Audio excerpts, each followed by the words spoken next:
কখনো শুনেছেন নদী আর সমুদ্র একসঙ্গে মিলেছে? দেখেছেন এরকম জায়গা? আপনাদের সরাসরি দেখাচ্ছে এমন একটা জায়গা। আমরা এখন আছি উড়িষ্যার ব্রহ্মপুর এলাকায়, আর সেই জায়গায় আপনাদের দেখাচ্ছি।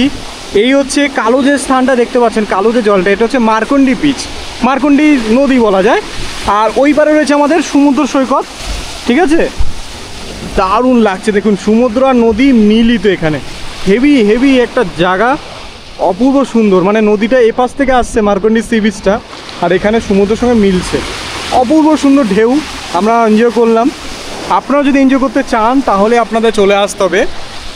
মানে ব্রহ্মপুরের থেকেই আমরা এই ট্যুরটা করছি, মহেন্দ্রগিরি ট্যুর। যদি আপনারা যোগাযোগ করতে চান, যোগাযোগ নম্বর আমি এখানে দিয়ে দিলাম, কন্ট্যাক্ট করে নিন, আমাদের কথা বলুন, আর এই মহেন্দ্রগিরি ট্যুরে যুক্ত হয়ে যান। কারণ মহেন্দ্রগিরি ট্যুরে আপনারা এত সুন্দর সুন্দর জায়গা ঘুরতে পারেন। ম্যাক্সিমাম বিচেস আমরা ঘুরছি, যে বিচগুলো ভেরি ইউনিক। আপনারা হয়তো উড়িষ্যার অন্য অন্য প্রান্তে অনেক ঘুরেছেন, কিন্তু সমুদ্র আর নদী মিলিত স্থান একমাত্র আপনি মার্কন্ডিতেই পাবেন। ঠিক আছে? যদি আগে জেনে না থাকতেন তাহলে কমেন্ট করেন, আর যদি জেনে থাকেন তাহলে রিলটা শেয়ার করেন। টাটা।